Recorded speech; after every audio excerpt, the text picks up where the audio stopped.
mushy. You look crooked. There, maybe that's a little bit better. So today I wanted to talk to you about something incredibly important. It's the rate of CO2 climb that the planet is seeing. We have seen 2 years in a row of record-breaking rates of CO2. That sounds a bit confusing, doesn't it? Let's go over to the board. Makes it a lot easier.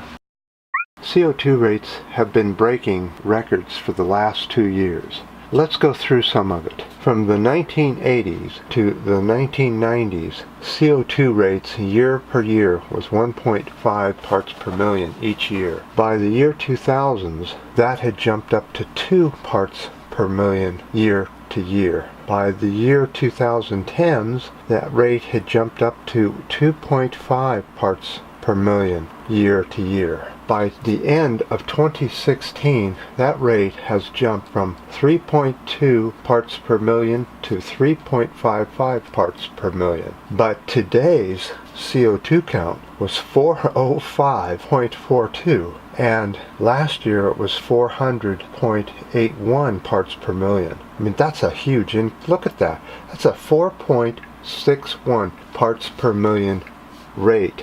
Look at the difference between the end. Just look at how it's climbing so quickly. And today's date is 11/27/2016.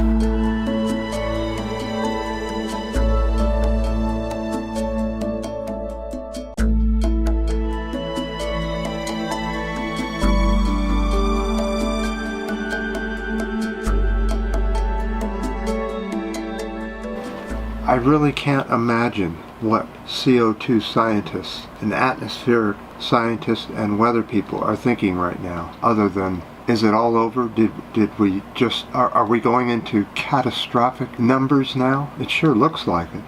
Here it is, almost December, and we're in record temperatures here in California. Incredibly beautiful. We've gotten some rain, but today it's bright, sunny, and warm.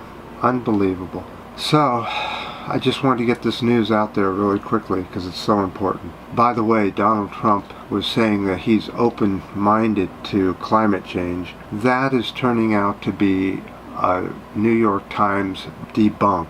It was bullshit. See, the news media will now start licking Trump's boots and ass as far up as they can get it. So apparently the New York Times made up that bullshit.